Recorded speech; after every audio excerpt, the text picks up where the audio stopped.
Get on the hood before I put you there myself! Officer, state the reason for this stop right now.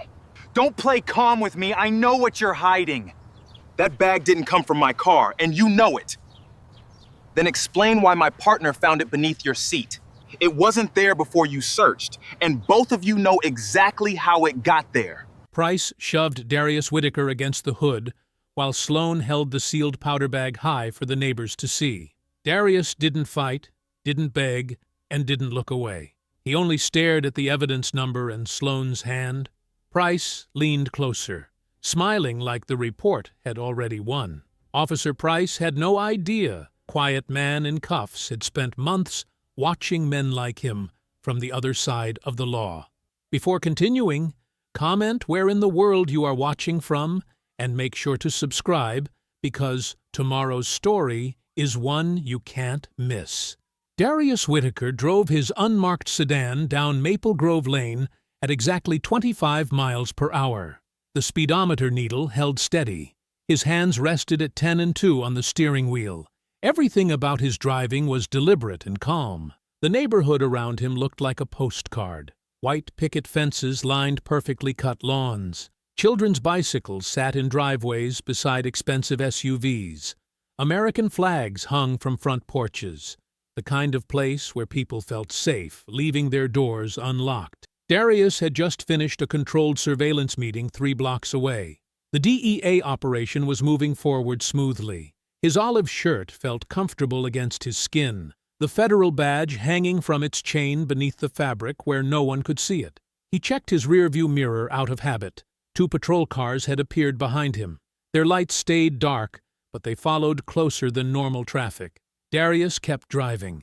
He had done nothing wrong. His tail light worked fine. His registration was current. His speed stayed legal. The flashing lights exploded behind him like a sudden storm. Red and blue strobes bounced off house windows and mailboxes. The quiet street transformed into a crime scene in seconds. Darius pulled to the curb smoothly and put the car in park. He placed both hands on top of the steering wheel where they could be seen clearly. His breathing stayed controlled. His military training kicked in automatically. The patrol car doors slammed shut with sharp metallic bangs that echoed between houses. Heavy footsteps approached on asphalt. Officer Nolan Price appeared at the driver's window first. He was a thick-bodied white man in his 40s with pale eyes that looked hungry for trouble. His hand rested near his weapon like he expected a fight. Price tapped the glass with his knuckles. Hard, demanding. Darius lowered the window halfway and kept his hands visible. "Step out before you make this harder than it has to be," Price said. His voice carried the tone of someone who already believed Darius was guilty of something. "What violation did I commit, officer?" Darius asked calmly. Price's jaw tightened. "I said step out. Now." Darius noticed movement in his peripheral vision. Officer Garrett Sloan was walking around the car slowly, studying it like a predator circling prey. Sloan was thinner than Price, but moved with more calculation. His eyes examined the windows, mirrors, and door handles with practiced attention. "I need to know what law I broke," Darius said, keeping his voice steady. Price leaned closer to the window. "Don't make me ask again." Neighbors started coming outside. An older woman in a blue dress stepped onto her porch across the street. A man washing his car in his driveway stopped and stared. 2 children riding bicycles slowed down to watch. Price noticed the audience and smiled. He raised his voice. "Some people think they can drive through neighborhoods where they don't belong," he said, loud enough for everyone to hear. "Think nobody's paying attention to what they're up to." Heat flashed through Darius's chest, but his face stayed calm. He had heard words like these before. He knew exactly what Price was trying to do. Sloan completed his circle around the car and positioned himself near the patrol vehicle. Darius caught a glimpse of him in the side mirror. Sloan's body blocked the dashboard camera in the patrol car. His left hand moved toward a pocket on his tactical vest. The movement was quick, subtle, but Darius saw it. "Step out of the vehicle," Price repeated. His tone had turned sharper. "More aggressive. Keep your hands where I can see them." Darius opened the door slowly and stood up with both palms visible. Price immediately grabbed his arm and spun him around. "Against the hood," Price ordered, forcing Darius toward the front of the sedan, while Sloane moved to the driver's door. The metal cuffs clicked tight around Darius's wrists behind his back. The steel bit into his skin as Price shoved him forward against the warm hood of the sedan. "Stay put," Price growled, pressing his hand between Darius's shoulder blades to pin him in place. The neighbors gathered closer now. The woman in the blue dress had walked to the edge of her porch. A man in a Cardinals baseball cap emerged from the house next door. 3 more people appeared at windows, watching through glass. Like this was afternoon television, Price wanted an audience.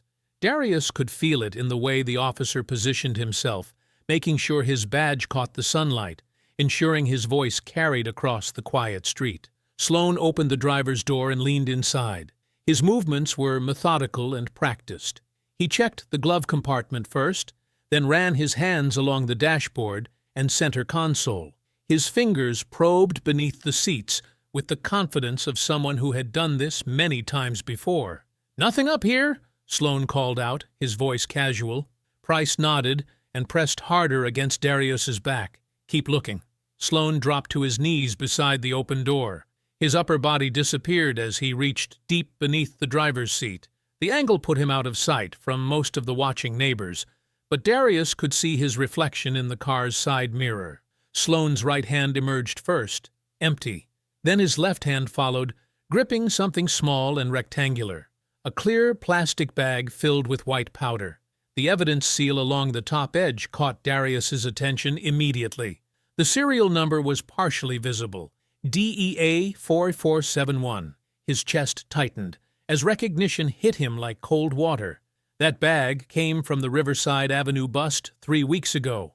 40 kilograms of cocaine seized during a warehouse raid. The DEA had been tracking missing evidence packages from that seizure. This bag should have been locked in federal storage, not hidden under a car seat. Sloane stood up slowly, holding the bag at eye level like a trophy. His face showed practiced surprise, the kind of expression that looked real to civilians but felt rehearsed to trained eyes. "Well, well," Sloane said, turning the bag so the powder was visible. "Look what we got here." Price lifted his hand from Darius's back and walked around to see. His grin spread wide and cruel. "Found this in your car," Price announced, taking the bag from Sloane and raising it high above his head. His voice boomed across the street like a carnival barker. "Right there, under the driver's seat, where you left it." The neighbors leaned forward. Someone took out a phone to record. The woman in blue shook her head in disappointment. Darius studied their movements carefully. Price's left hand stayed near his weapon, while his right held the bag. Sloane positioned himself to block any clear view of the car's interior from the street. Both officers kept their body cameras turned away from the sedan's front seat. These men had done this before. "I don't know what you thought you were doing in this neighborhood," Price continued, playing to his audience, "but you picked the wrong street to peddle your poison. Men like you always have some excuse," Price said, his voice dripping with disgust. "Always got some story about how it ain't yours, how somebody else put it there, how you're just an innocent victim." Darius kept his voice calm and clear. "You should be very careful about the story you're creating here, officer." Price laughed, a harsh sound that bounced off the houses. "Story? The only story here is what we found in your car. That's all the story anybody needs." Sloane moved closer to Price, close enough that their conversation would seem private to the watching neighbors. But Darius's hearing was sharp, trained by years of surveillance work. "The bag is clean enough," Sloane whispered, his words barely audible. "No prints, no traces. Should hold up fine." Price nodded slightly, still holding the evidence bag high where everyone could see it. Price grabbed Darius by the shoulder and shoved him toward the patrol car. The force was unnecessary and deliberate, designed to make him stumble in front of the watching neighbors. Darius kept his balance, but felt his shirt collar pull tight against his neck. "Move it!" Price barked, his hand pressing between Darius's shoulder blades. "Time to take a ride downtown?" Sloane followed behind them, keeping the evidence bag raised in his gloved hand like a banner. He made sure every neighbor could see the white powder through the clear plastic. The performance continued even as they walked. 40 grams, easy," Sloane called out to Price, loud enough for the street to hear. Maybe more. That's distribution weight. Darius took measured steps toward the black and white patrol car. He did not hurry or drag his feet. His breathing stayed controlled. His eyes tracked the positions of both officers, the angle of the patrol car's dashboard camera, and the neighbors still recording with their phones. Price shoved him again, harder this time. The rough movement yanked Darius's shirt collar to the left. The olive fabric pulled tight against his throat, and something metallic caught the afternoon sunlight. A thin steel chain slipped out from beneath his shirt, the kind that held official credentials. Sloan saw it first. His steps slowed. The evidence bag lowered slightly in his hand, his eyes fixed on the chain with the intensity of a man who recognized danger when it revealed itself. "Price," Sloan said quietly. But Price was still focused on his performance. He grabbed Darius's arm and yanked him forward again, trying to maintain the momentum of humiliation. The chain pulled completely free. A leather credential case dropped against Darius's chest, suspended by the steel links. The gold badge inside caught the light through the clear plastic window. 3 letters were visible in bold black text: DEA. The street went silent. Price's hand froze on Darius's arm. His eyes dropped to the badge, then shot back up to Darius's face. The color drained from his cheeks like water leaving a sink. Sloan stood motionless behind them, still holding the planted evidence bag. The woman in blue lowered her phone. The man with the dog stopped recording. Even the children on the porch became still. Darius turned his head slowly to look Price directly in the eye. His voice carried clearly across the quiet street. "You just planted evidence on a federal agent." Price's mouth opened, but no words came out. His grip on Darius's arm loosened. For a moment, uncertainty flickered across his face, like a man realizing he had walked into the wrong room. Then his pride kicked in. His jaw hardened, his shoulders squared. The uncertainty disappeared, replaced by something more dangerous. "Nice try," Price said, his voice rising back to its earlier volume. "Real nice try, but that badge don't mean nothing to me." He reached out and yanked the credential case free from the chain. The metal links scraped against Darius's neck as the badge came away in Price's fist. "Impersonating a law enforcement officer," Price announced to the street. "That's a felony in this state. Makes everything worse for you." Sloan shifted nervously behind them. "Price, maybe we should." "Should what?" Price cut him off. "This fraud thinks he can flash some fake badge and walk away from a drug arrest? Not on my watch." Price held up the DEA credentials for the neighbors to see, just like he had done with the evidence bag. "Probably bought this online," he said loudly. "These people will try anything to get out of trouble. Fake badges, fake stories, fake tears. I've seen it all before." Darius remained perfectly still. He did not argue or defend the authenticity of his credentials. He did not raise his voice or make threats. He simply watched Price make decision after decision that would be impossible to explain later. "Sloan," Price ordered, his voice sharp with authority, "seize that badge as evidence.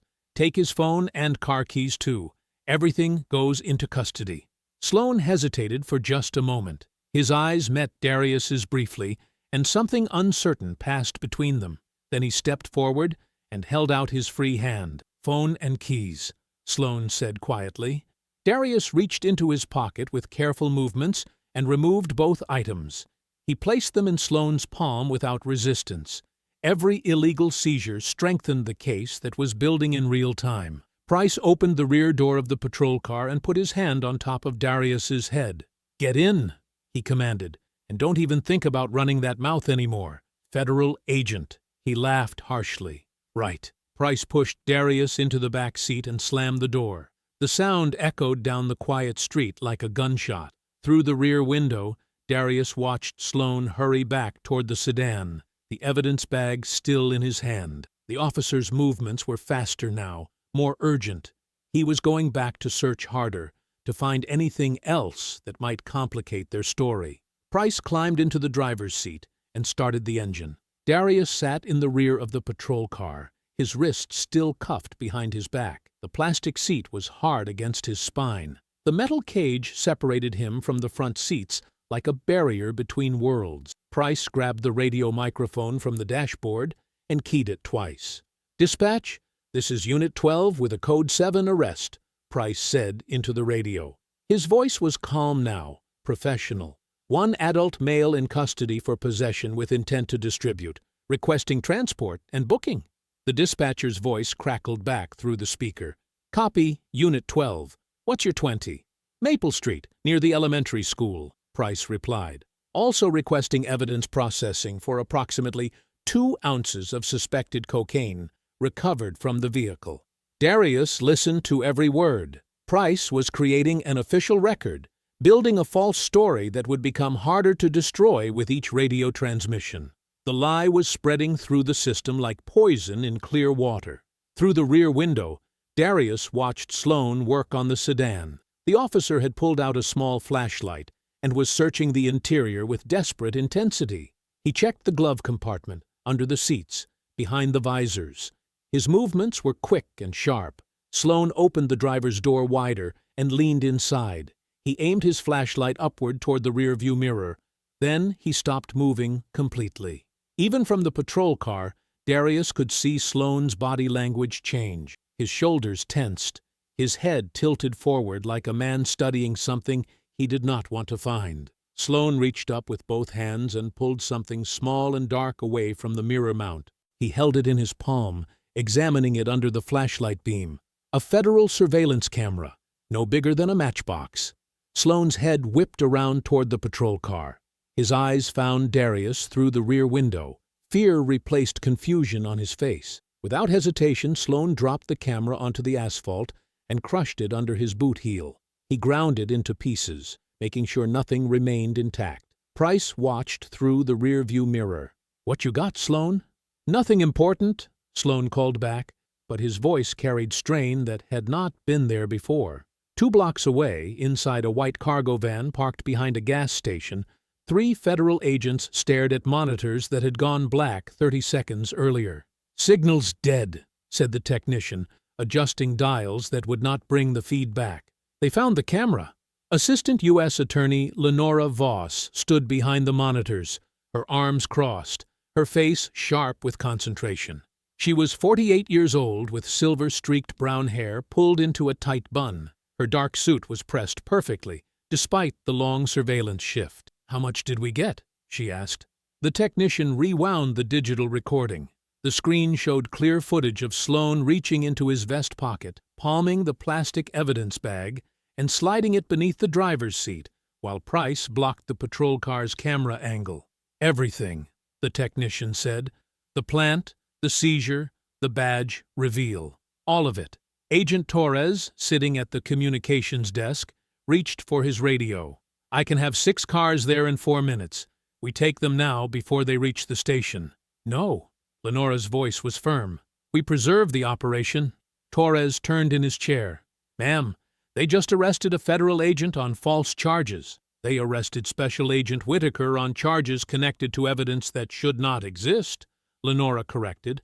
"That bag came from somewhere. The serial number on that evidence seal connects to Operation Steel Track. This is bigger than 2 patrol officers." She pointed at the frozen image on the monitor showing Sloan holding the planted bag. "We have been chasing missing federal narcotics for 8 months.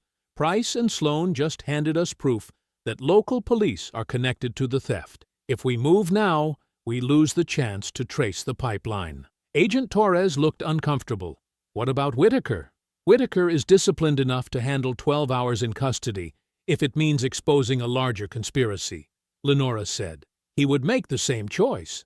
Back in the patrol car, Darius watched Sloan kick the camera fragments into the storm drain. The officer's panic was visible even from a distance. Sloan kept looking around, checking windows, scanning parked cars. He was afraid there might be more cameras. That fear told Darius everything he needed to know. This was not the first time these officers had planted evidence. Sloan's expertise with camera angles and evidence seals suggested a practiced operation.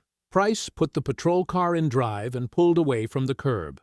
As they passed the sedan, Darius saw Sloan still searching, still worried, still checking his surroundings like a man who knew he had made a mistake, but did not know how big it was. In the van 2 blocks away, Lenora Voss opened her laptop and began typing an emergency federal preservation order. Every piece of evidence, every radio transmission, every booking document would be protected by federal authority within the hour. Price turned onto the main road, driving toward the precinct where Captain Mallory waited.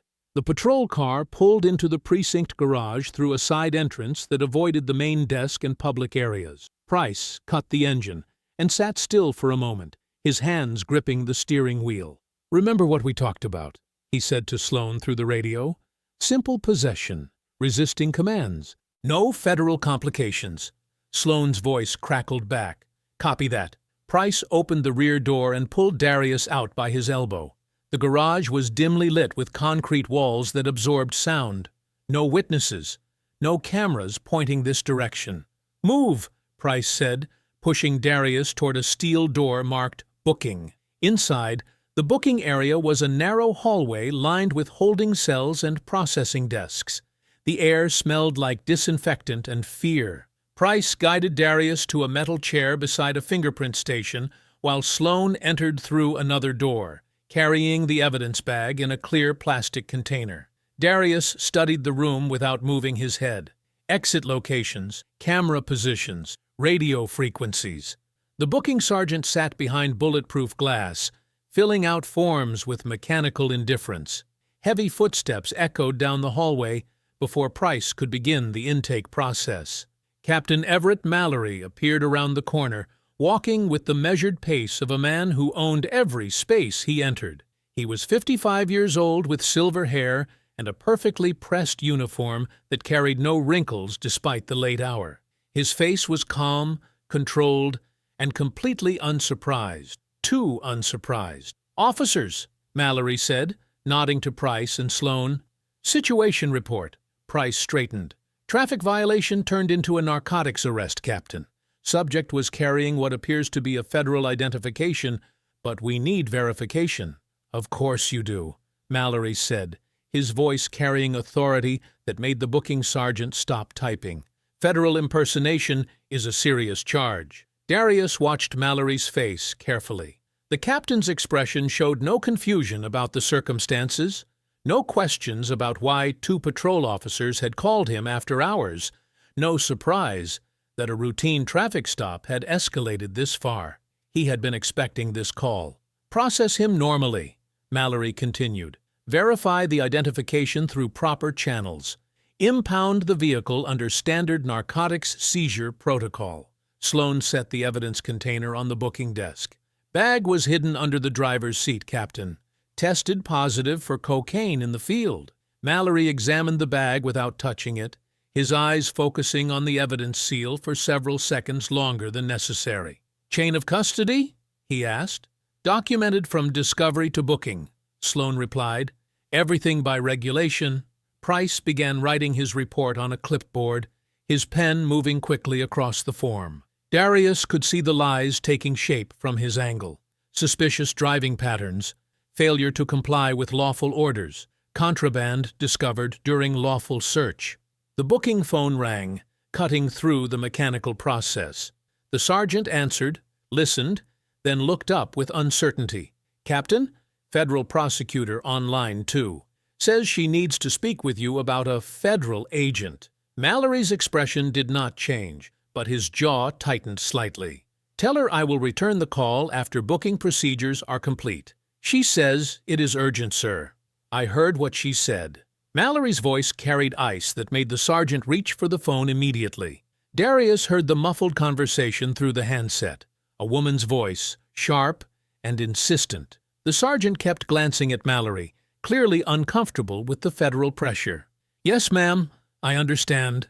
I will relay the message." The sergeant hung up and looked at Mallory. "Assistant U.S. Attorney Lenora Voss. She is demanding immediate release of Special Agent Darius Whitaker and preservation of all evidence, radio logs, and video footage." Mallory nodded slowly. "Did you inform her that we are following standard verification procedures?" "Yes, sir." "Then continue processing." As Price finished his false report, Darius caught sight of Mallory's key card hanging from his belt. The plastic card bore the standard precinct logo, but beneath it was a smaller symbol, a stylized evidence room seal with a serial number prefix. The same prefix he had seen on the planted drug bag. The realization hit him like cold water.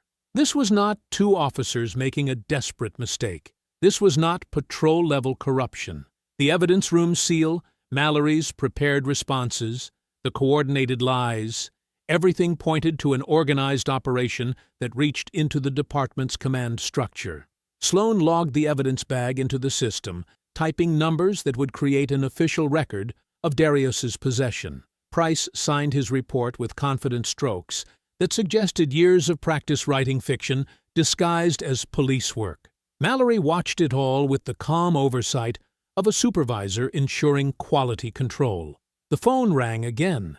This time, the sergeant looked directly at Mallory before answering. "Precinct booking." A pause. "Yes, she called before." "No, sir, he has not been released." Another pause. "I understand." The sergeant hung up and addressed Mallory with visible nervousness. "That was the federal building. They are sending agents to verify Agent Whitaker's identity and status." "How long?" Mallory asked. 20 minutes, sir." Mallory checked his watch, then looked at Price and Sloan. "Finish the paperwork. Make sure everything is documented correctly." He turned toward Darius with the expression of a man solving a simple administrative problem. "Agent Whitaker, if that is indeed your name, you will be placed in interview room 3 while we sort this out, through proper channels. I am sure you understand the need for thorough verification." Mallory gestured toward a hallway lined with doors. "Officer Price will escort you." As they walked toward the interrogation room, Mallory called after them. "Officer Price, make sure that paperwork is airtight. Every detail, every timestamp, every witness statement." Price nodded. "Yes, sir." Mallory watched them disappear around the corner, then pulled out his phone and walked toward his office, already dialing a number that would not appear on any official log. The interrogation room smelled like old coffee and fear. Darius sat at a metal table bolted to the floor, his hands free, but the door locked from the outside. Through the one-way mirror, he could see officers moving in the hallway, their voices muffled by thick glass and concrete walls. The precinct had settled into evening shift routine, fewer voices, longer shadows. The fluorescent lights above him buzzed with the steady hum of a building that never truly slept. Price appeared in the doorway carrying a clipboard and a pen. His earlier swagger had been replaced by focused determination. He pulled out a chair and sat across from Darius with the confidence of a man who had done this many times before. "Let's make this simple," Price said, placing the clipboard between them. "You sign a statement saying the drugs were yours. Maybe you were using them for personal reasons. Maybe you were planning to sell them. I do not really care which story you pick." Darius did not touch the paper. "I have nothing to sign." "Everyone has something to sign when they sit in this chair." "Not today." Price tapped the pen against the table. "You think that badge makes you special? You think federal agents do not get arrested like everybody else? I think you planted evidence on the wrong person. Prove it."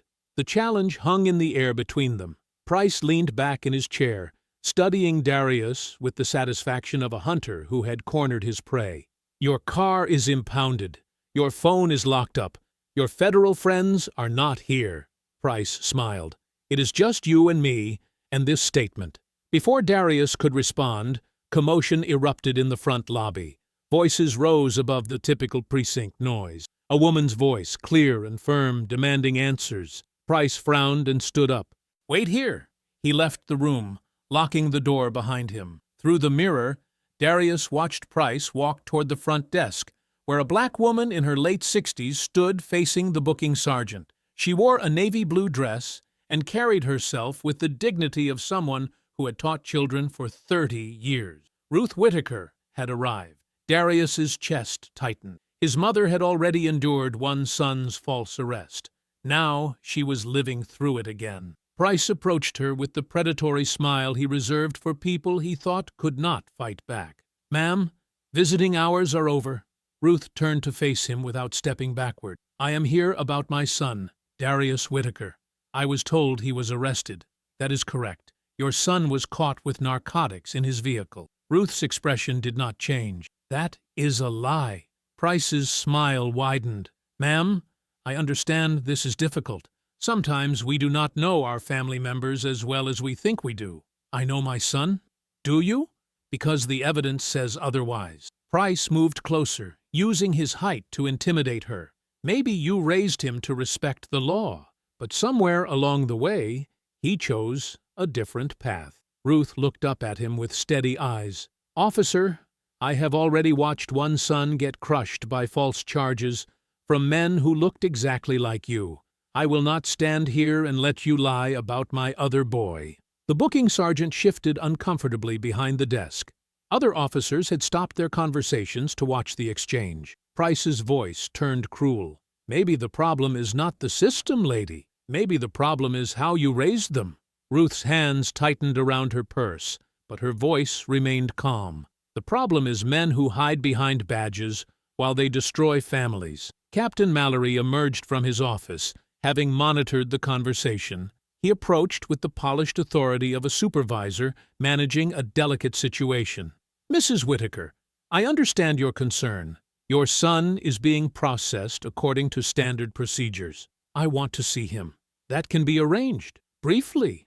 Mallory led Ruth toward the interrogation room hallway, while Price followed behind them, his expression smug with the satisfaction of a man who believed he had broken another family's spirit. Through the glass, Darius saw his mother approaching.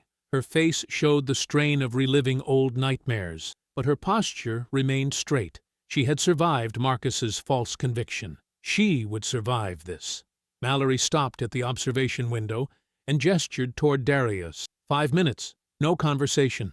Ruth looked through the glass at her son. Darius met her eyes and saw the pain she was carrying, the same pain that had lived in her house for 15 years since Marcus was taken. But he also saw strength, determination, the refusal to let corrupt men break what she had built. Ruth placed her hand against the glass. Darius stood and approached the mirror from his side, placing his palm against hers with only the barrier between them. In that moment, he mouthed 2 words clearly enough for her to read his lips. Call Lenora. Ruth nodded almost imperceptibly, understanding immediately. Mallory checked his watch. Time is up. Ruth stepped away from the window but did not hurry. She looked at Mallory with the expression of a woman who had spent decades managing difficult children and would not be intimidated by grown men acting like bullies. Captain, my son is a federal agent. This arrest is a mistake. That will be determined through proper verification. How long will that take? As long as necessary. Ruth walked back toward the lobby with steady dignity, her heels clicking against the polished floor. Price followed behind her, wearing a smirk that suggested he had enjoyed every moment of her humiliation. At the front desk, Ruth turned back to face him one final time. Officer Price, I want you to remember something. I raised both my sons to stand straight when men like you tried to bend them. That has not changed. She walked through the front door into the evening air, leaving Price standing beside the booking sergeant with his smirk intact and his confidence unshaken. But Darius had seen what Price missed. Ruth Whitaker was not broken. She was angry, and she was already reaching for her phone. The glass doors of the precinct burst open as Assistant U.S. Attorney Lenora Voss strode through the lobby, flanked by 2 federal agents in dark suits. Her heels struck the floor with the rhythm of authority, and the emergency paperwork in her leather portfolio crinkled with each determined step. Officer Price looked up from the booking desk, his confident expression faltering as he recognized the federal shield clipped to Lenora's blazer. Behind her, Agent Martinez and Agent Park positioned themselves near the entrance, their presence transforming the lobby from a local police station into a crime scene under federal oversight. I am Assistant U.S. Attorney Lenora Voss, she announced, her voice carrying across the room. I am here for Special Agent Darius Whitaker. Desk Sergeant Rodriguez shifted uncomfortably in his chair. Ma'am, you will need to speak with Captain Mallory. Yes. Where is he? Mallory emerged from the hallway before Rodriguez could answer, his polished shoes clicking against the tiles as he approached with the measured calm of a supervisor preparing for a difficult conversation. "Ms. Voss, this is unexpected." Lenora placed the emergency paperwork on the desk between them. "Federal preservation order, all body camera footage, radio communications, booking documents, evidence logs, and impound records related to Special Agent Whitaker are to be secured immediately." Price stepped closer, sweat beginning to form along his hairline. "Look, lady, your boy was caught with narcotics. Badge or no badge, that is still a crime." Lenora turned toward him with the cold precision of a prosecutor who had destroyed bigger men than him. "Officer Price, I suggest you remain quiet while adults handle federal business." Sloan backed toward the hallway, avoiding direct eye contact with anyone in the room. His hands trembled slightly as he pretended to organize paperwork that did not need organizing. Mallory reviewed the court order with practiced calm, but Lenora noticed his jaw tighten when he reached the evidence preservation requirements. "This appears to be in order. Agent Whitaker will be released pending verification." "Verification of what?" "Standard procedure for credential authentication." "Captain, that man has been a DEA agent for 8 years. His credentials are not in question. The planted evidence is." The room went silent. Martinez and Park shifted their positions slightly, creating better angles of observation. Rodriguez stopped typing. Price's sweating increased. Mallory's voice remained steady. "That is a serious accusation. It is a documented fact. Remove Agent Whitaker from restraints immediately." 20 minutes later, Darius emerged from the interrogation room with his wrists finally free of handcuffs. His shirt was wrinkled from the arrest, but his expression remained controlled as he joined Lenora near the booking desk. "Chain of custody documentation for the recovered narcotics," Lenora demanded, extending her hand toward Price.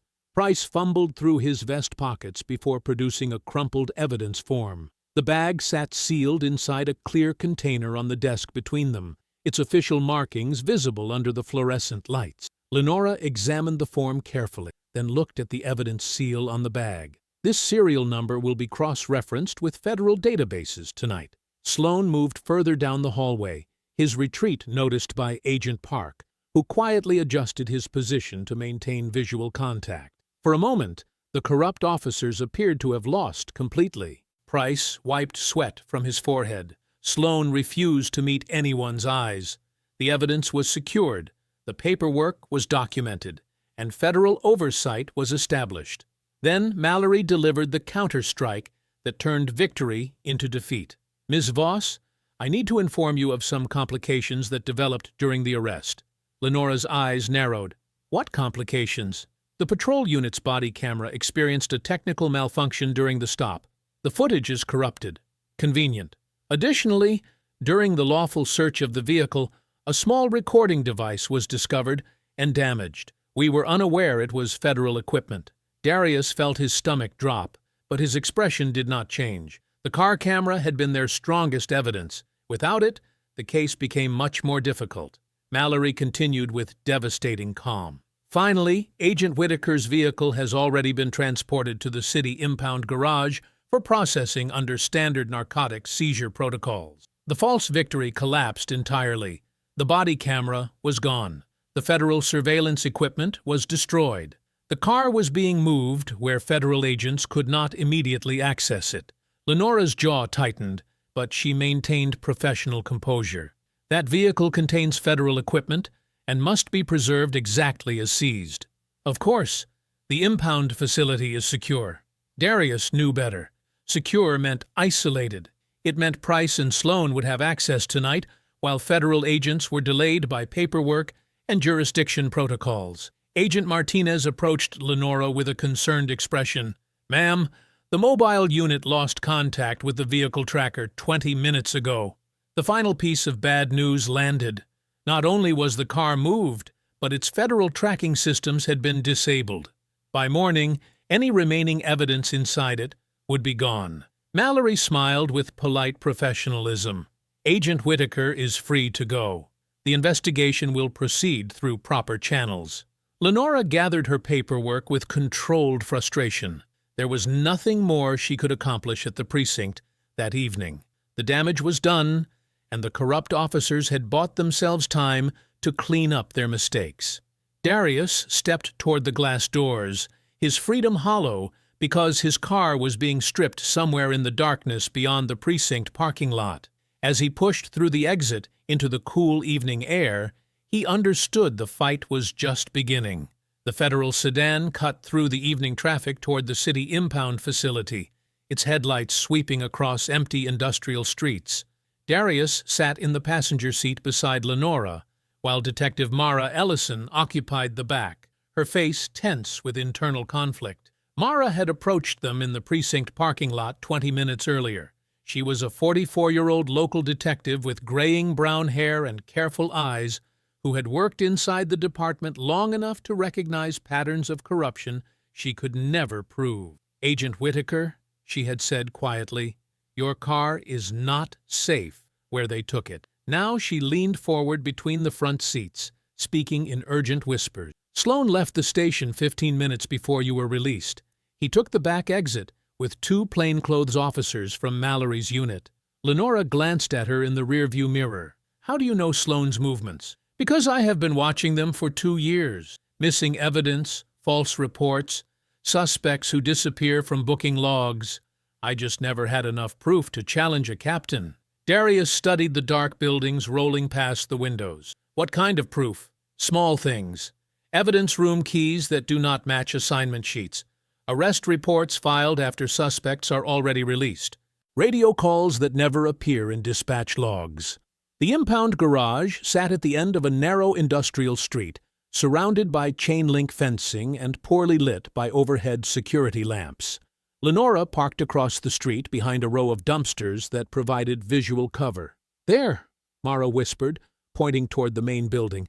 "Side door is propped open. Sloan's personal vehicle is behind the fence." Through the garage's dirty windows they could see dim work lights moving inside. Shadows passed between the parked vehicles, confirming multiple people were already stripping Darius's sedan. Lenora checked her service weapon and radio. "I am calling for backup." "No," Darius said firmly. "Radio traffic will warn them. Give me 5 minutes. This is not a one-man operation. It is if we want to catch them with evidence still in their hands." Mara opened her door quietly. "I know the building layout.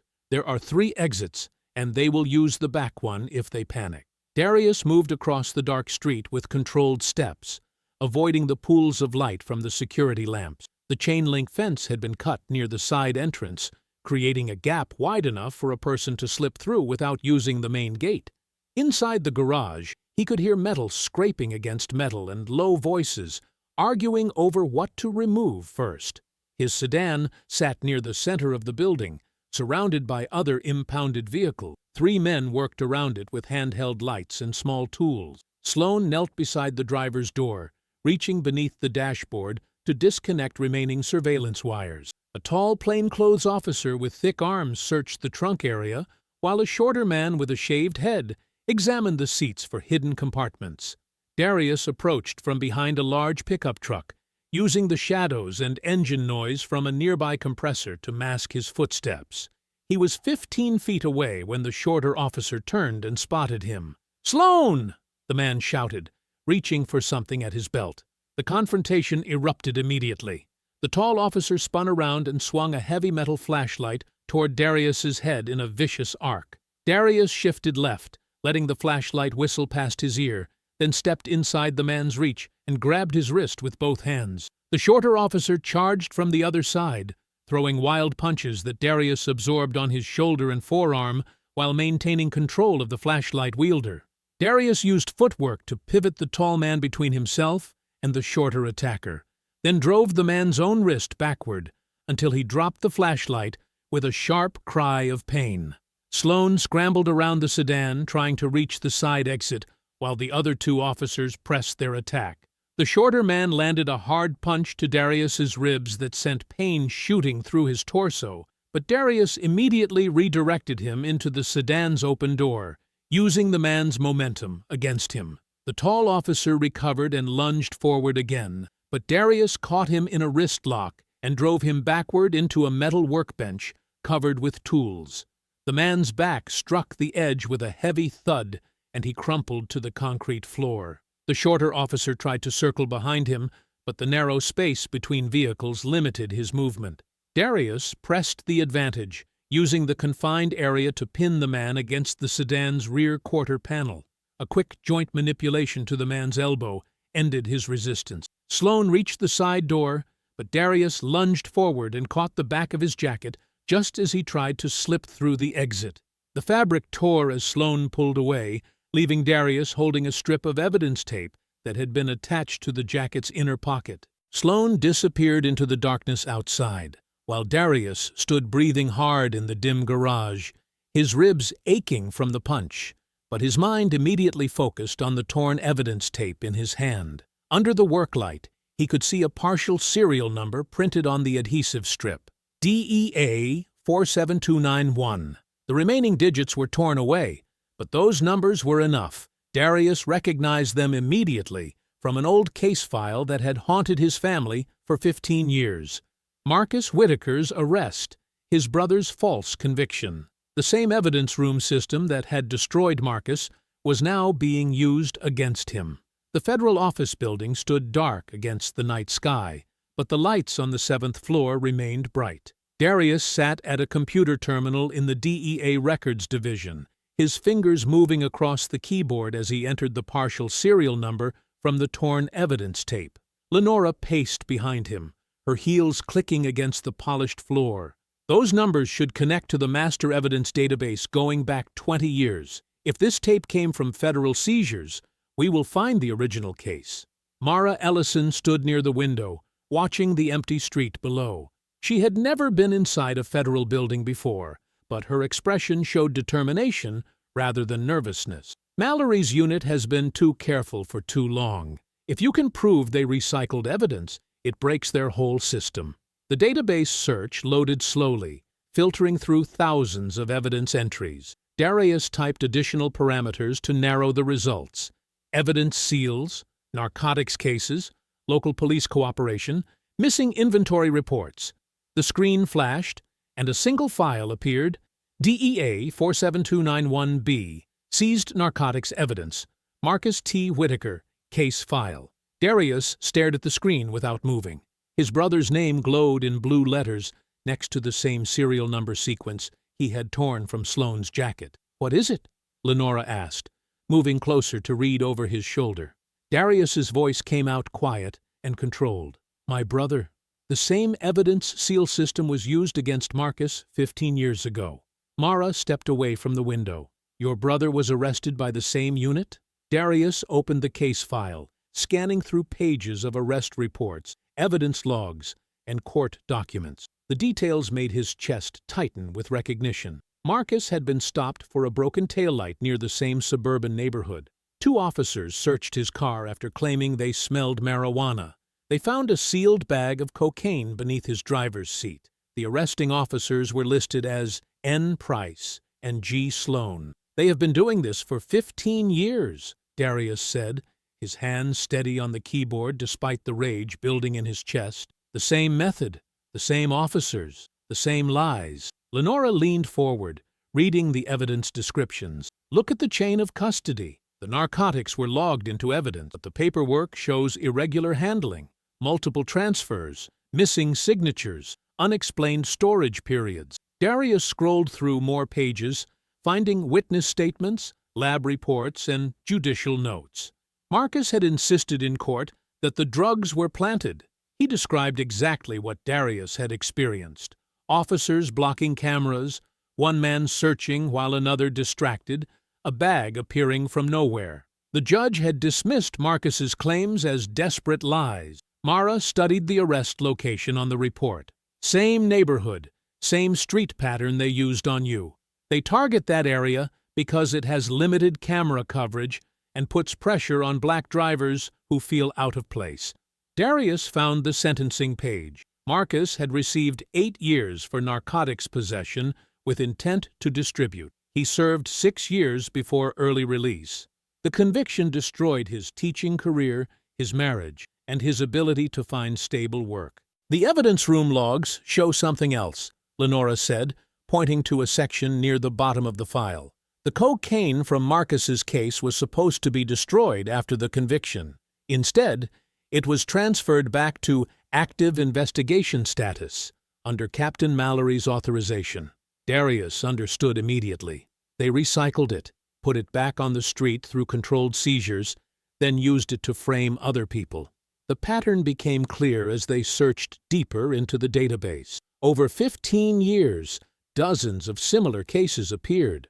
Black men stopped for minor violations, drugs found in impossible locations, evidence seals matching previous seizures, paperwork that disappeared when families tried to challenge the arrests. Mallory's unit had perfected a system: seize drugs from real dealers, use them to frame innocent people, force plea bargains to avoid trials, then recycle the same narcotics for the next frame job. The evidence room became a warehouse for manufactured convictions.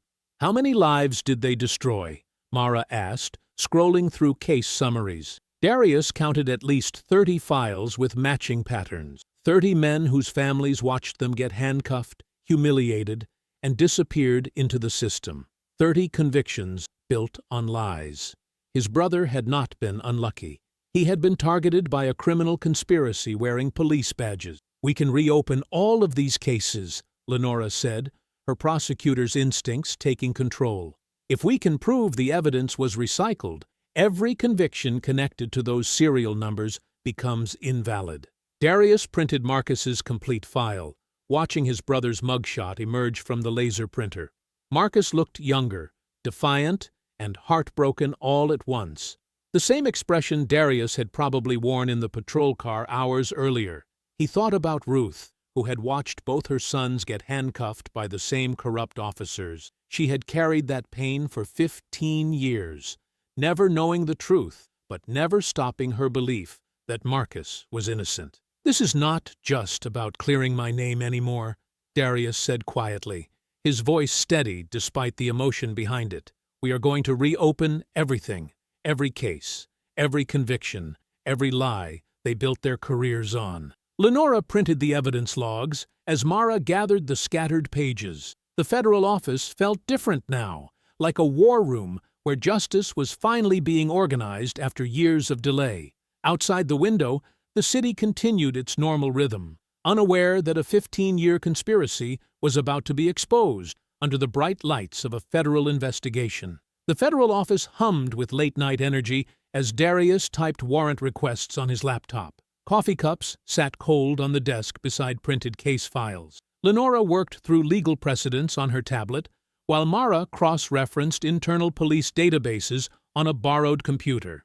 "I found 12 more cases with matching evidence seals," Mara said, rubbing her tired eyes. "All black defendants, all minor traffic stops that escalated to narcotics charges. The pattern goes back to when Mallory first made captain." Darius saved another warrant application. "How long before we can execute these?" "Federal judge reviews them at 7 a.m., Lenora answered, checking her phone. "By noon, we can have agents at the evidence room, Mallory's office, and Price's house simultaneously." The work felt methodical, precise, and hopeful. For the first time since the arrest, Darius believed the system was finally working correctly. Evidence was being documented. Laws were being followed. Justice was being organized through proper channels. Then, Mara's police radio crackled to life. "Detective Ellison, report to headquarters immediately. Administrative review pending." Mara stared at the radio. "It's 4 in the morning. Admin reviews do not happen at 4 in the morning." Darius understood first. "Mallory knows we were at the impound garage. He knows you helped us." Before Mara could respond, her phone buzzed with text messages. Her partner, her sergeant, and the watch commander all sent the same instruction: report for immediate suspension, pending investigation of misconduct during the Whitaker arrest. "They are cutting you off," Lenora said grimly, "isolating our inside source." Mara gathered her files, her jaw tight with controlled anger. "I knew this would happen eventually. 15 years I have watched good cases get buried, evidence disappear, and honest officers get transferred to dead-end assignments. I should have spoken up sooner." "You spoke up when it mattered," Darius told her. "That takes courage. After Mara left, Darius and Lenora continued preparing federal warrants. They worked in focused silence until Darius's phone rang at 5:30 a.m. "Mom?" he answered immediately. Ruth's voice was steady but strained. "Someone broke my front window tonight. Left me something on the porch." Darius was already reaching for his keys. "Are you hurt?" "No, baby, but I think you should come here." 20 minutes later, Darius and Lenora pulled into Ruth's driveway as dawn light touched the quiet neighborhood. Glass sparkled on the front porch like scattered diamonds. The window had been smashed with a brick that still lay among the pieces. Ruth opened the door before they could knock. She wore her blue robe and slippers, her gray hair neat despite being woken in the middle of the night. In her hand, she held a folded piece of paper. "They left this," she said, handing Darius the note. The message was printed in block letters. "Drop the case or your family pays more." No signature, no direct threats, just enough menace to frighten most people into silence. Darius felt rage build in his chest, hot and dangerous. Someone had come to his mother's house. Someone had terrorized a 68-year-old woman because her son refused to accept being framed. "We need to get you somewhere safe," he said. Ruth shook her head firmly. "I am not leaving my home because corrupt men want to scare me. I lived through your father's death, Marcus's conviction, and 30 years of teaching in difficult schools. Broken glass does not make me run." Lenora examined the brick and the note carefully. "We can dust for prints, check security cameras in the neighborhood." "They were smart enough to use gloves and avoid the cameras," Ruth said, "but they were stupid enough to think I would break." She looked directly at Darius, her brown eyes sharp with the wisdom that had guided him through childhood. "Do not let this pain make you careless," she said. "That is exactly what Mallory wants. He wants you angry, reckless, and making mistakes. Stay disciplined. Stay focused. Let the law work." Darius's phone buzzed with news alerts. His heart sank as he read the headlines. Corrupt DEA agent caught with drugs appeared across multiple local news sites. Below the headlines, edited video footage showed only the moment when Price seized his badge, cutting out everything that proved the drugs were planted. The news made him look exactly like what Mallory wanted, a dirty federal agent caught and exposed by honest local police. Lenora read over his shoulder, her face grim. "Mallory leaked this overnight. He is controlling the narrative before our warrants get approved." Darius looked around Ruth's broken porch as sunrise painted the neighborhood in soft gold. Glass crunched under his shoes. His mother stood beside him, refusing to show fear. His career was being destroyed on morning television. Mara was suspended and powerless. Every system that should have protected the truth had been turned against him. He stood there in the growing daylight, feeling completely alone against an enemy that controlled the local police, the evidence room, the media narrative, and the willingness to threaten innocent families. Mallory had struck first, and the damage felt overwhelming. At Ruth Whitaker's house, Darius sat on the front steps with his laptop balanced on his knees, reviewing security footage from the neighborhood cameras. The morning sun climbed higher, warming the broken glass that still glittered on the porch. Ruth moved inside, sweeping up the smaller pieces with quiet determination. Lenora paced near the driveway, speaking rapidly into her phone with federal marshals about protection details. "We need someone here within 2 hours," she said firmly. "This is a witness intimidation case tied to federal corruption charges." Darius scrolled through the footage frame by frame, studying every angle of yesterday's arrest. He had watched it dozens of times, but something nagged at him. The patrol car camera had been blocked. The DEA surveillance camera had been destroyed, but arrests happened on public streets. Someone else might have been watching. He focused on the vehicles parked along the street during the arrest. Most were empty. A few neighbors had come outside after the confrontation started, but one pickup truck had been there before Price and Sloan arrived. The truck sat directly across from where Darius had been stopped, positioned perfectly to see the entire arrest from beginning to end. "Lenora," he called, "look at this." She finished her call and walked over, studying the laptop screen over his shoulder. Darius pointed to the blue pickup. "This truck was already parked when I got pulled over. The The driver never got out, but you can see someone sitting behind the wheel. Can you get a license plate? He zoomed in on the rear bumper. The resolution was poor, but the numbers were barely visible. I can make out most of it. Lenora called Mara, who was still suspended but answering her phone. "We need a registration check," Lenora said, reading off the partial plate number. "Blue Chevy pickup, older model." Mara's voice came through clearly. "Give me 5 minutes."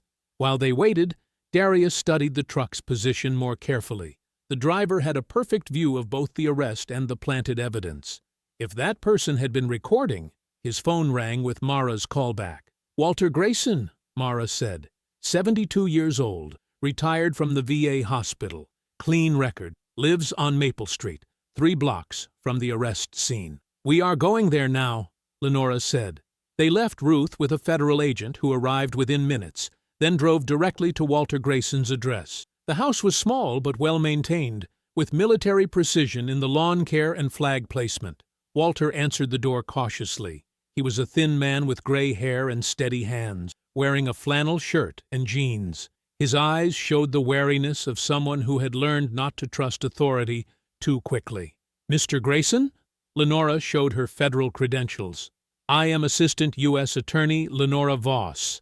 This is Special Agent Darius Whitaker. We would like to ask you about something you might have seen yesterday." Walter's expression tightened. "What kind of something?" "An arrest that happened on Oak Street," Darius said calmly. "You were parked across the street in your pickup truck." Walter glanced nervously between them. "I was just sitting there. Did not do anything wrong." "You are not in trouble," Lenora assured him. "We think you might have witnessed police misconduct." "I do not get involved with police business," Walter said firmly. "Learned that lesson the hard way." Darius stepped forward slightly. "What lesson, Mr. Grayson?" Walter hesitated, then opened the door wider. "Come inside, but I am not promising anything." They sat in Walter's living room, which was decorated with military photos and commendations. Walter poured coffee without asking if they wanted any, his hands steady despite his obvious nervousness. "Officer Price pulled my grandson over 6 months ago," Walter began quietly. "Tyler was driving home from work, doing nothing wrong. Price claimed he smelled marijuana, searched the car, found nothing, but then he got in Tyler's face and said next time he might not be so lucky. Said things could go badly for young men who did not show proper respect." Walter's jaw tightened. "Tyler was so scared he would not drive alone for weeks. Asked me to follow him places. A 19-year-old boy, afraid of police in his own neighborhood." Darius felt the familiar weight of recognition. Price used fear as a weapon, targeting people he thought could not fight back. "That is why I do not get involved," Walter continued. "Price knows where I live, knows my family." "Mr. Grayson," Darius said carefully, "yesterday Price and his partner planted drugs in my car. They did not know I was a federal agent, but this is not the first time they have done this." He told Walter about Marcus, about the 15-year pattern of false arrests, about families destroyed by planted evidence. "I understand being afraid," Darius said, "but we have a chance to stop them from doing this to anyone else's grandson." Walter was quiet for a long moment, studying Darius's face. "You really think you can make it stick?" Walter asked finally. "If we have proof," Lenora said. "Clear, undeniable proof." Walter stood up slowly and walked to a desk near the window. He opened a drawer and pulled out a small memory card. "My dash camera was running," he said. "Recorded the whole thing." He handed the memory card to Lenora. "I saw that officer pull something from his vest, saw him slide it under your seat, saw the other one block their camera with his body." Lenora immediately inserted the memory card into her laptop. The footage loaded quickly, showing a clear view of the arrest from across the street. On the screen, they could see Sloan approaching Darius's car, his left hand moving to his vest pocket, then sliding something from it as he leaned down near the driver's door. The planted bag came directly from Sloan's vest, captured in perfect detail. The federal courthouse buzzed with tension that afternoon. Lenora had moved fast, using emergency procedures to get an immediate hearing before Judge Patricia Hamilton. The courtroom filled quickly with reporters, federal agents, and local police officials who still believed they were watching a corrupt DEA agent get exposed. Darius sat at the prosecution table beside Lenora, wearing a clean suit and projecting calm authority. Behind them, Ruth held herself with quiet dignity, flanked by Detective Mara Ellison and Walter Grayson. Walter kept glancing nervously at the defense table where Price, Sloan, and Captain Mallory sat with their attorney. Judge Hamilton called the hearing to order. This is an emergency proceeding regarding alleged misconduct during the arrest of Special Agent Darius Whitaker. The government may present its case. Lenora stood slowly. Your Honor, before we present evidence, we would like the defendants to testify under oath about the events in question. Price's attorney objected, but Judge Hamilton overruled. Given the serious nature of these allegations, I will allow testimony from the arresting officers. Officer Nolan Price took the stand first, his confidence restored by the formal setting. He wore his dress uniform and spoke clearly to the packed courtroom. Your Honor, I conducted a routine traffic stop after observing a broken taillight. The defendant became immediately hostile and refused to comply with lawful orders. Lenora let him continue without objection. During a lawful search of the vehicle, Officer Sloan discovered a sealed bag containing what appeared to be narcotics beneath the driver's seat. The defendant then produced what looked like a federal badge, but the credentials appeared suspicious. Price looked directly at the judge. We followed department procedure exactly. The defendant's behavior suggested guilt from the moment I approached his vehicle. Every word was a lie, spoken confidently under oath. Officer Garrett Sloan testified next, his voice quieter but equally firm. I found the narcotics package under the front seat during a standard search. The bag was clearly visible and easily accessible. When the defendant showed his badge, something felt wrong about it. The metal looked cheap, and the identification number seemed off. Sloan glanced at Darius. I have seen real federal credentials. These did not match the standard format. Another lie, delivered with practiced sincerity. Captain Everett Mallory took the stand last, projecting the authority of 3 decades in law enforcement. Your Honor, my officers responded to a legitimate traffic violation and discovered illegal narcotics. When Special Agent Whitaker produced his credentials, we followed proper verification procedures. At no point did anyone in my department act outside established protocol. Mallory's voice carried conviction. These officers have exemplary records. They were doing their jobs. The courtroom murmured with approval. To most observers, the testimony sounded reasonable and professional. Lenora remained seated throughout all 3 testimonies, taking notes but asking no questions. Darius watched the lies accumulate, each one creating another federal crime. Finally, Lenora stood. Your Honor, I would like to present video evidence. She walked to the courtroom's projection system and inserted Walter's memory card. The large screen flickered to life, showing a clear view of Oak Street from Walter's dashboard camera. The courtroom watched Darius's car being pulled over. They saw Price approach aggressively, while Sloan circled the vehicle. The timestamp showed everything in real time. Then, the crucial moment arrived on screen. Sloan moved to the driver's side, his left hand clearly visible as it went to his vest pocket, withdrew a small object, and slid it beneath the driver's seat. The movement was unmistakable and deliberate. The courtroom fell absolutely silent. Price shifted in his chair, sweat appearing on his forehead. Sloan stared at the floor, his face pale. Mallory maintained his composure, but his hands gripped the table edge. On screen, the arrest continued. Price blocked the patrol car's camera with his body while Sloan discovered the planted bag. Your Honor, Lenora said calmly, the defendants just testified under oath that Officer Sloan found drugs under the seat. This footage clearly shows him placing those drugs there first. She paused the video at the moment Sloan pulled the bag from his vest.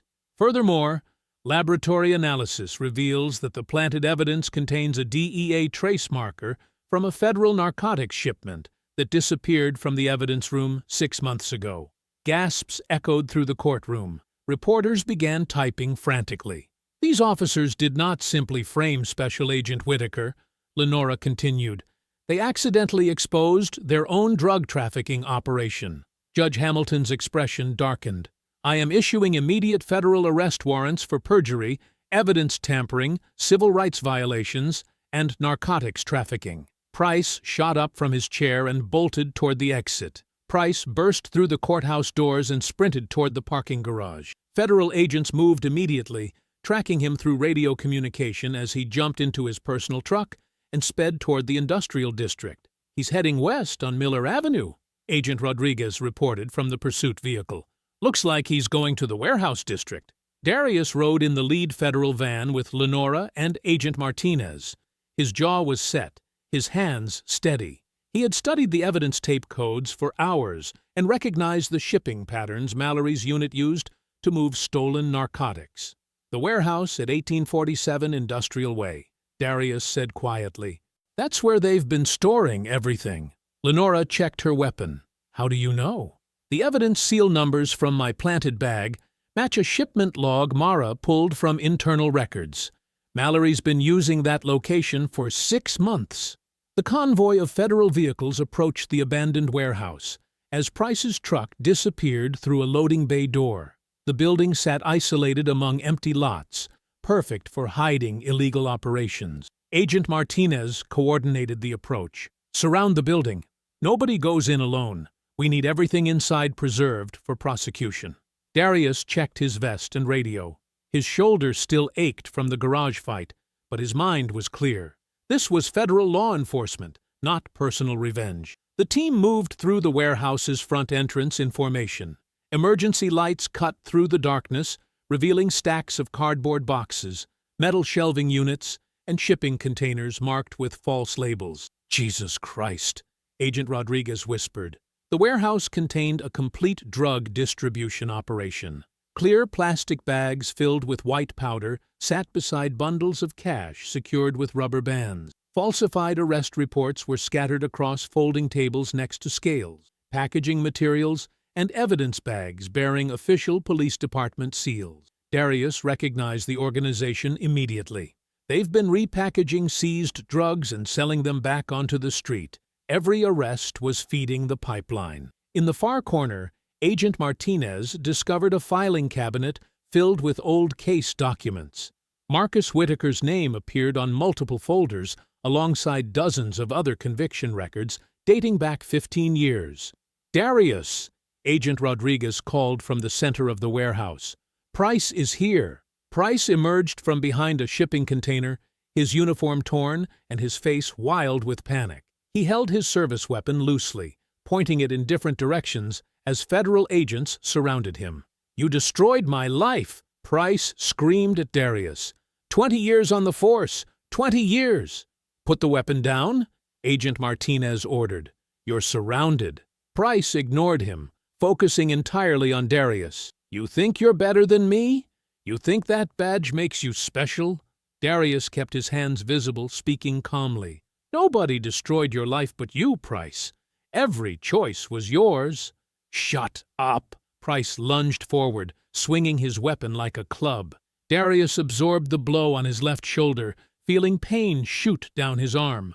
He grabbed Price's wrist with both hands and pivoted, using Price's momentum to drive him backward into a stack of wooden crates. Price crashed into the boxes, spilling evidence bags across the concrete floor. Darius maintained his grip on Price's wrist, applying pressure to the joint until the weapon clattered away. "Stay down," Darius said, pinning Price's arm behind his back. Price struggled beneath him, breathing heavily. "You ruined everything. Everything." "No," Darius replied quietly. "You finally met the record you couldn't rewrite." Near the loading bay, Agent Rodriguez discovered Sloan crouched behind a barrel, frantically feeding documents into a portable shredder. Papers scattered around him showed shipment schedules, payment records, and communication logs. "Federal agents, step away from the shredder." Sloan raised his hands, his face defeated. The partially destroyed documents still contained enough information to trace the corruption network. Agent Martinez examined the recovered paperwork. "Captain Mallory's signature is on everything. Shipping authorizations, evidence transfers, payment schedules. This goes all the way to command level." Darius pulled Price to his feet and secured handcuffs around his wrists. The metal clicked with finality. "Nolan Price, you're under arrest for narcotics trafficking, evidence tampering, perjury, and civil rights violations." Price sagged against the crates, his fight completely gone. Federal agents moved systematically through the warehouse, photographing evidence, sealing packages, and documenting every aspect of the operation. Agent Rodriguez counted cash bundles totaling over $200,000. "Lenora needs to see this inventory," Agent Martinez said, pulling out his phone. "This is the biggest police corruption case the district has ever prosecuted." Darius looked around the warehouse at 15 years of criminal evidence.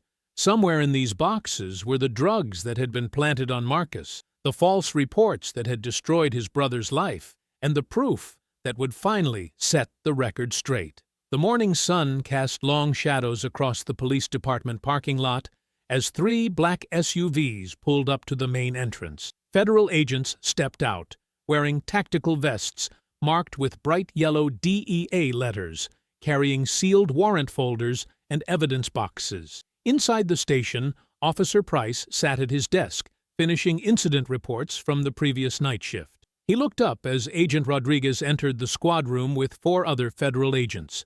"Nolan Price, you're under arrest." The room went silent. Every officer who had protected Price, covered for him, and laughed at his cruel jokes, watched him stand slowly from his chair. His hands shook as Agent Rodriguez placed handcuffs around his wrists. "You have the right to remain silent. Anything you say can and will be used against you in a court of law." Price's face had turned gray. The same officers who once treated him like family now avoided eye contact. Detective Morrison stepped backward. Sergeant Bell suddenly found paperwork that required his immediate attention. Agent Martinez found Sloan in the evidence room, frantically moving sealed bags from one shelf to another. He froze when he saw the federal agents. "Garrett Sloan, you're under arrest for narcotics trafficking, evidence tampering, and civil rights violations." Sloan dropped the evidence bag in his hand. White powder scattered across the floor as the handcuffs clicked shut. "Please," Sloan whispered. "I have kids." "You should have thought about them before you planted drugs on innocent people," Agent Martinez replied. Outside headquarters, news vans lined the street. Reporters held microphones toward their cameras as federal agents walked Price and Sloan past the windows in full view of the watching crowd. Channel 7's morning anchor spoke directly into her camera. 2 veteran police officers arrested in a federal corruption investigation that has rocked the department. Captain Mallory sat behind his oak desk reviewing budget reports when Agent Rodriguez knocked on his office door. Mallory looked up calmly, his hands folded. "Captain Everett Mallory, you're under arrest for conspiracy to distribute narcotics, obstruction of justice, and operating a criminal enterprise." Mallory stood slowly, straightening his uniform shirt. Even in handcuffs, he maintained his composed expression, nodding to officers who watched from the hallway. "This department will survive this embarrassment," he told Sergeant Bell as federal agents escorted him toward the exit. Through the station windows, reporters shouted questions about corruption, planted evidence, and how many cases would need review. Mallory kept his head straight, refusing to acknowledge them. Detective Mara Ellison arrived at headquarters just as Mallory was being placed into a federal vehicle. Assistant U.S. Attorney Lenora Voss met her near the front entrance. "Your suspension has been lifted," Lenora said, handing her a reinstatement letter. "Internal Affairs confirmed you tried to report irregularities in the evidence room months ago. Mallory buried your complaints." Mara accepted the letter with steady hand. "How many cases are we looking at?" The warehouse contained evidence from over 40 arrests dating back 15 years. Every conviction will require review. Inside the federal courthouse, Ruth Whitaker sat in the front row beside Darius, both wearing their best clothes for the emergency hearing. The courtroom filled with reporters, attorneys, and federal agents carrying boxes of evidence. Marcus Whitaker entered through the side door, accompanied by his court-appointed attorney. He looked older than his 41 years, his hair showing gray and his face carrying the weight of 15 years behind bars. Ruth reached forward when she saw him, gripping the wooden rail. Marcus met her eyes and nodded once, his expression guarded but hopeful. Judge Harrison entered, and the courtroom rose. In the matter of the United States versus Mallory and others, and the motion to vacate conviction in Commonwealth versus Marcus Whitaker, Prosecutor Janet Walsh approached the bench carrying a thick folder. Your Honor, federal investigation has uncovered systematic evidence tampering in the defendant's original case. The narcotics allegedly found in Mr. Whitaker's vehicle bore the same evidence seal series recovered from yesterday's warehouse seizure. She held up the plastic bag that had been planted in Darius's car. This bag, planted on DEA agent Darius Whitaker, contains a trace marker proving it originated from the same corrupted evidence pipeline that convicted Marcus Whitaker. Marcus sat very still, listening to words he had waited 15 years to hear. The original conviction was built entirely on fabricated evidence. Officer Price, who testified against Mr. Whitaker, has now been arrested for identical crimes. Captain Mallory, who supervised the case, has been charged with operating the criminal conspiracy. Judge Harrison reviewed the federal evidence summary, his expression growing stern. Mr. Whitaker, please rise. Marcus stood slowly, his attorney beside him. Based on the overwhelming evidence of prosecutorial misconduct and fabricated evidence, this court hereby vacates your conviction.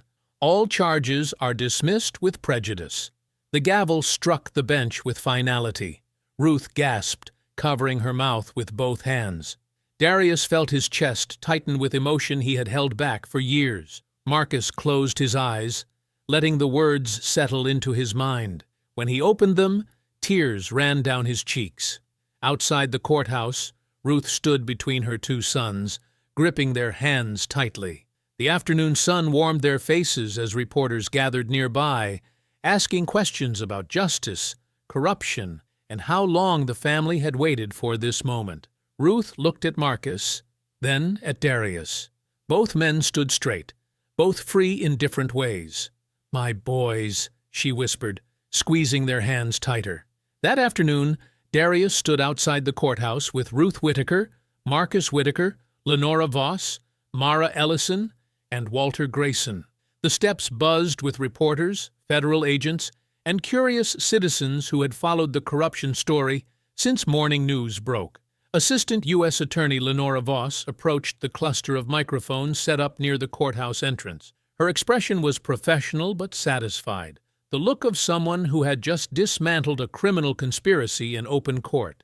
Today marks the end of a 15-year pattern of corruption within the local police department, Lenora announced, her voice carrying clearly across the gathered crowd. Federal investigation has uncovered systematic evidence tampering, drug trafficking, and false arrests orchestrated at the command level. She gestured toward the federal agents organizing evidence boxes near their vehicles. The Department of Justice will conduct a comprehensive review of every narcotics arrest connected to Captain Mallory's unit dating back to 2008. We expect dozens of wrongful convictions to be overturned. Reporters shouted questions about the scope of the corruption, the number of victims, and how the conspiracy remained hidden for so long. The courage of witnesses like Mr. Walter Grayson made this justice possible, Lenora continued, nodding toward the 72-year-old veteran who stood quietly beside Darius. Mr. Grayson refused to let fear silence the truth when it mattered most. Walter shifted uncomfortably under the attention, adjusting his worn baseball cap. "Just did what seemed right," he said when a microphone was pushed toward him. "Seen too many good men get crushed by lies." Detective Mara Ellison stepped forward when Lenora mentioned police reform. "Internal oversight failed because corruption reached the command level," Mara said firmly. "Federal authorities have assigned me to help establish independent review procedures. Officers who report misconduct will be protected, not punished." Near the courthouse parking area, 2 federal transport vehicles waited with their rear doors open. Officer Nolan Price sat in the back of one, his wrists cuffed behind him, staring at the ground between his feet. His uniform had been replaced with orange detention clothing.